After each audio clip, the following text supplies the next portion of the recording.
Hello दोस्तों, आपका बहुत बहुत स्वागत है आपके अपने चैनल एमपी ऑनलाइन स्टडी पर।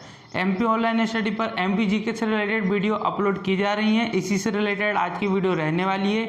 जैसे कि मैंने आपको जो है बताया था कि एमपी सीरीज में जो है मिट्टियों से रिलेटेड जो है वीडियो अपलोड की जा रही हैं, तो उसी से रिलेटेड आज का टॉपिक जो है वो मध्य प्रदेश की मिट्टियाँ हैं, जिसमें जो है आज की जो है हम 4 मिट्टियों पर डिस्कशन करने वाले हैं। बाकी अन्य वीडियो में जो है अन्य जो जितनी भी मिट्टियाँ रह जाएंगी उस पर डिस्कशन होगा। अच्छा, आज की जो वीडियो है हमारी मध्य प्रदेश की मिट्टियाँ, तो मध्य प्रदेश की मिट्टियों में जो है हम लाल पीली मिट्टी, उसके बाद आप देखेंगे बलुई मिट्टी, छिछली मिट्टी और उसके बाद मिश्रित मिट्टी। तो ये 4 मिट्टी इंपॉर्टेंट मिट्टी है जिस पर जो हम डिस्कशन करने वाले हैं। ये 4 वीडियो, इस वीडियो में जो है हम चारों जो जितनी मिट्टियां हैं जो मैंने आपको लिखी हुई हैं इस पर पूर्ण रूप से डिस्कशन होगा। मैप के थ्रू भी मैं आपको बता देता हूं कि मैप के थ्रू ये 4 मिट्टियों का जो लोकेशन हम कहाँ देखने को मिलेगा। पहली अगर हम बात करें, मैंने आपको पहले भी बताया था सबसे ज़्यादा क्षेत्रफल में जो है आपको काली मिट्टी देखने को मिलती है 61%। तो बात करें कि ये तो आपका पूरा काली मिट्टी का क्षेत्र आपको देखने को मिलेगा, ये पूरा काली मिट्टी का क्षेत्र हो जाएगा। लेकिन ये वाला जो क्षेत्र है ना ये आपको देखने को मिलेगा लाल पीली मिट्टी। ये वाला क्षेत्र लाल पीली मिट्टी के अंतर्गत आएगा। हालांकि ये वाला क्षेत्र आपको लाल पीली मिट्टी लिखा हुआ है, लेकिन यहाँ पे मिश्रित लाल और काली मिट्टी भी लिखा है। देखिए दोस्तों, मैं आपको बताता हूँ कि लाल पीली मिट्टी का निर्माण कैसे होता है। जब काली मिट्टी में जल की मात्रा अधिक हो जाती है तो धीरे धीरे जो है वो किस रूप में बदल जाती हैं, वो बदल जाती हैं काली पीली मिट्टी में। बात करें हम काली जो वो बदल जाती हैं लाल पीली मिट्टी में, किस में परिवर्तित हो जाती है वो काली मिट्टी लाल पीली मिट्टी में जो है परिवर्तित हो जाती है। लेकिन इसमें जो है इस पूरी प्रोसेस को होने में जो है अधिक समय लगता है, वर्षों में होती है प्रोसेस, बहुत जल्दी नहीं हो जाती है। तो काली मिट्टी से ही हम बोल सकते हैं लाल पीली मिट्टी का निर्माण होता है। धीरे धीरे जब जो है काली मिट्टी में पानी की मात्रा अधिक हो जाती है तो वो जो है पानी की मात्रा को के कारण ही जो है उसमें हम बोल सकते हैं मिश्रित लाल और काली मिट्टी का निर्माण होता है। और फिर मिश्रित लाल मिट्टी काली मिट्टी धीरे धीरे जो है लाल और पीली मिट्टी में जो है वो परिवर्तित होती जाती है। तो आज जो हमारा डिस्कशन होने वाला है वो लाल पीली मिट्टी पर, बलुई मिट्टी पर, कछारी मिट्टी पर और मिश्रित मिट्टी पर। ये 4 जो हमारी इंपॉर्टेंट मिट्टी है इस पर आज हम डिस्कस करने वाले हैं। तो स्टार्ट करते हैं। सबसे पहले मैं आपको बता देता हूँ आज का टॉपिक में जो पहली मिट्टी है वो लाल पीली मिट्टी। बात करें लाल पीली मिट्टी की, तो लाल पीली मिट्टी में आप देखोगे इसका स्थानीय नाम आपको डोरस देखने को मिलेगा। इसका स्थानीय नाम क्या देखने को मिलेगा आपको? डोरस देखने को मिलेगा। साथ ही साथ अगर विस्तार की बात करें तो 18% जो है क्षेत्रफल में ये जो मिट्टी मध्य प्रदेश में फैली हुई है। जैसे कि आप देख सकते हैं कि 18% क्षेत्रफल में ये मिट्टी फैली हुई है, 61% में आपकी काली मिट्टी फैली हुई है। फिर बात करते हैं निर्माण, तो गोंडवाना लैंड की जो चट्टाने हैं, गोंडवाना लैंड की जो चट्टाने हैं उसी से जो है वो हम देख सकते हैं कि लाल पीली मिट्टी का निर्माण होता है। और गोंडवाना लैंड की अधिकांश मिट्टी का जो है भाग वो लाल पीली मिट्टी कहलाती है। और कहीं ना कहीं काली मिट्टी से भी जो है लाल पीली जो है मिट्टी का निर्माण हो जाता है। तो इसी के साथ गोंडवाना क्रम की चट्टानों से ही निर्माण होता है किसका? लाल पीली मिट्टी का। तो आपको ये पॉइंट भी याद रखना है। मुख्य तत्व की हम बात करें तो चूने की इसमें प्रधानता होती है, जिसके कारण जल धारण क्षमता भी अत्यधिक हो जाती है।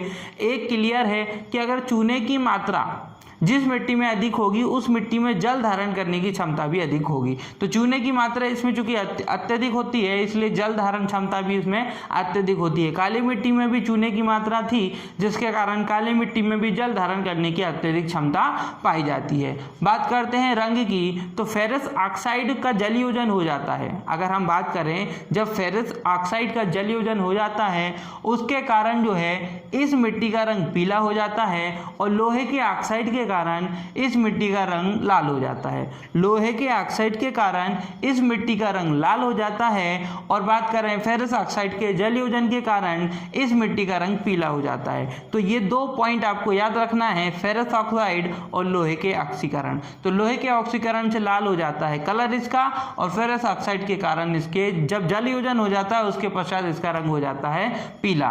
बात करते हैं मुख्य फसल की, तो आप देखेंगे मुख्य फसल में धान, दाल, कोटो कोटो कुदकी आपको देखने को मिलेगा। क्या क्या? धान, दाल, कोटो, कुदकी। लेकिन इन चारों फसल में बात करें तो धान अत्यधिक इंपॉर्टेंट है लाल पीली मिट्टी के लिए। तो ये क्वेश्चन कई बार एग्जाम में पूछ लिया जाता है कि लाल पीली मिट्टी से अत्यधिक उपयुक्त कौन सी फसल है, तो वो है धान। धान की खेती लाल पीली मिट्टी में अत्यधिक होती है। बात करते हैं क्षेत्रफल की, तो बुंदेलखंड बघेलखंड का क्षेत्रफल आपको देखने को मिलेगा। जैसे कि मैंने आपको बताया, ये वाला जो क्षेत्र हो जाएगा ये बुंदेलखंड का हो जाएगा, ये बघेलखंड का हो जाएगा। तो ये वाला तो क्षेत्र बघेलखंड हो गया, ये वाला क्षेत्र आपका बुंदेलखंड हो गया, ये वाला क्षेत्र है ना। उसी में भी आप देखेंगे तो डिंडोरी देखने को मिलेगा, उमरिया देखने को मिलेगा, सतना, सीधी, सिंगरौली, पन्ना है ना, छिंदवाड़ा, ये जो टीकमगढ़, ये जो क्षेत्र हैं आपको वो देखने को मिल जाएंगे किसके अंतर्गत? लाल पीली मिट्टी। यहाँ पर लिखा है बुंदेलखंड, बघेलखंड, मंडला, डिंडोरी, अनूपपुर, सीधी, सिंगरौली, उमरिया, शहडोल, ये जो क्षेत्र हैं वो लाल पीली मिट्टी के अंतर्गत आ जाएंगे। पीएच मान की अगर हम बात करें तो 5.5 से 8.5 तक इसका पीएच मान होता है। कितना होता है दोस्तों? 5.5 से 5.8 तक जो है 8.5 तक है लाल पीली मिट्टी का पीएच मान आपको देखने को मिलता है। फिर बात करते हैं सर्वाधिक क्षेत्र आपको तमिलनाडु में देखने को मिलेगा। जैसे मैंने आपको बताया था कि काली मिट्टी का सर्वाधिक क्षेत्र आपको कहाँ देखने को मिलेगा? महाराष्ट्र में देखने को मिलेगा। उसी के आधार पर अगर हम देखें तो अगर आप देखें जो है आपकी लाल पीली मिट्टी का अधिकांश क्षेत्रफल पे जो फैली हुई है वो आपको तमिलनाडु राज्य में देखने को मिलेगा। दक्षिण का जो हमारा राज्य है एक तमिलनाडु, आपको वहां देखने को मिलेगा। बात करते हैं कमी, तो इसमें फास्फोरस और नाइट्रोजन की कमी होती है, ह्यूमस की भी कमी होती है। 3 तो आपको याद ही रखना है। जब किसी भी मिट्टी में आपको जब कमी की बात कहें और आपको उस समय अगर नॉलेज ना हो तो आप 3 तो याद ही रख सकते हैं, फास्फोरस, नाइट्रोजन और ह्यूमस। इन 3 तत्वों की कमी लगभग सभी प्रकार की मिट्टी में पाई जाती है। तो याद रखना है आपको, फास्फोरस, नाइट्रोजन, ह्यूमस, इन 3 तत्वों की कमी सभी मिट्टियों में आपको देखने को मिलेगी। अगर हम बात करें मिश्रित लाल पीली मिट्टी या काली मिट्टी को ही हम जो है डोरस कहते हैं। याद रखना, मिश्रित लाल पीली मिट्टी, काली मिट्टी, इसको ही जो है हम संयुक्त रूप से क्या कहते हैं? डोरस कहते हैं। तो ये भी आपको याद रखना है। अब बात करते हैं बलुई मिट्टी की। अगर बलुई मिट्टी की, तो बलुई मिट्टी का स्थानीय नाम लाल रेतीली मिट्टी है। बलुई मिट्टी का जो स्थानीय नाम है वो लाल रेतीली मिट्टी है। चूंकि ये लाल रेतीली मिट्टी है तो इसी के अंतर्गत आएगी, है ना। ये आपने देखा है ना, मिश्रित लाल और काली मिट्टी, तो यही आएगी ना। तो ये बुंदेलखंड में पाई जाती है। कहाँ पाई जाती है? बुंदेलखंड में। बात करें अगर हम बलुई मिट्टी की, निर्माण की बात करें तो ग्रीस और ग्रेनाइट के चट्टानों के टूटने से इस मिट्टी का निर्माण होता है। बात करें कि बलुई मिट्टी का निर्माण कैसे होता है, तो नीस और ग्रेनाइट चट्टानों के टूटने से क्षति होने से बलुई मिट्टी का निर्माण होता है। क्षेत्रफल की बात करें तो मैं आपको बता चुका हूँ, बुंदेलखंड के क्षेत्रफल में आपको जो है वो बलुई मिट्टी देखने को मिल जाएगी। चूँकि बलुई मिट्टी का एक स्थानीय नाम जो है वो आपकी लाल रेतीली मिट्टी भी है, तो लाल मिट्टी के क्षेत्रफल में ही तो बलुई मिट्टी पाई जाएगी, है ना। तो ये बुंदेलखंड के कुछ भाग में आपको देखने को मिलेगी।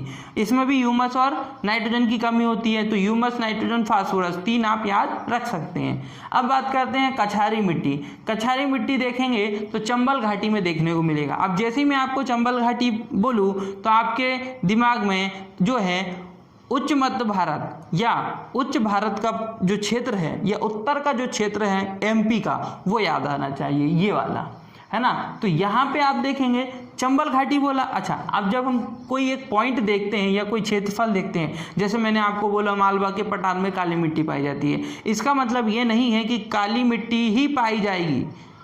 अधिकांश क्षेत्रफल में काली मिट्टी पाई जाती है, परंतु छोटे छोटे क्षेत्रफलों में आपको अन्य मिट्टी भी देखने को मिलेगी। जरूरी नहीं है कि काली मिट्टी बोला है तो इसका मतलब कि संपूर्ण क्षेत्रफल में काली मिट्टी होगी। जैसे कि बात करें उच्च मध्य पठार, तो यहाँ आपको चंबल घाटी भी देखने को मिलेगी, लेकिन अधिकांश क्षेत्रफल में आपको जड़ोद मिट्टी देखने को मिलेगी। लेकिन चंबल घाटी का जो क्षेत्र है वहाँ आपको जो है वो कछारी मिट्टी देखने को मिलेगी। चंबल घाटी का जो क्षेत्र है वहाँ कछारी मिट्टी देखने को मिलेगी। चंबल घाटी का मतलब उस चंबल नदी के आसपास का जो क्षेत्र है वहाँ आपको जो है कछारी मिट्टी देखने को मिलेगी।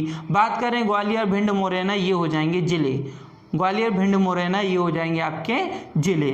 उसके बाद बात करते हैं कमी। तो फास्फोरस और नाइट्रोजन की कमी होती है, वही फास्फोरस, ह्यूमस और नाइट्रोजन की कमी होती है। मुख्य फसल की बात करें गेहूं, गन्ना, कपास। गेहूं, गन्ना और कपास ये प्रमुख फसल हो जाएंगी जो है आपकी कछारी मिट्टी की। तो याद रखना कि गेहूं, गन्ना, कपास ये प्रमुख क्या हो जाएंगी, आपकी फसल हो जाएंगी। बात करते हैं मिश्रित मिट्टी की। तो मिश्रित मिट्टी आपको जो है दक्षिण मध्य प्रदेश के जितने भी जिले हैं वहाँ आपको देखने को मिलेगी। अब ये हो गया दक्षिण मध्य प्रदेश। तो दक्षिण मध्य प्रदेश में बालाघाट हो गया, आपका सिवनी हो गया, छिंदवाड़ा हो गया, बैतूल हो गया, बुरहानपुर, खंडवा हो जाएगा, खरगोन हो जाएगा। ये जो दक्षिण के क्षेत्र हैं ये दक्षिण के जिले हैं। तो यहाँ कुछ कुछ भागों में, छोटे छोटे भागों में आपको जो है वो आपको मिश्रित मिट्टी देखने को मिलेगी। कमी फिर से आपकी फास्फोरस, नाइट्रोजन की कमी देखने को मिलेगी। मुख्य फसल की बात करें तो ज्वार, मक्का और मोटे अनाज। मुख्य फसल की बात करें तो ज्वार, मक्का और मोटे अनाज आपको ये फसल के लिए अत्यधिक इंपॉर्टेंट होती है। मोटे अनाज की बात करें तो बलुई मिट्टी भी जो है मोटे अनाजों के लिए जो है अत्यधिक उपयोगी होती है। तो ये जो था आज का टॉपिक था हमारा लाल पीली मिट्टी पर। उसके बाद बात करें तो बलुई मिट्टी पर, कछारी मिट्टी पर और मिश्रित मिट्टी पर। और मैंने आपको लोकेशन के आधार पर इन चारों मिट्टियों को जो है बता दिया है। आज का टॉपिक हमारा यहीं समाप्त होता है। वीडियो आपको कैसी लगी? वीडियो अच्छी हो तो वीडियो को लाइक करें, हमारे चैनल को सब्सक्राइब करें और जितना भी हो सकता है हमारी वीडियो को आपके फ्रेंड सर्कल सर्कुलेट करें। ओके दोस्तों, thank you, thanks for watching.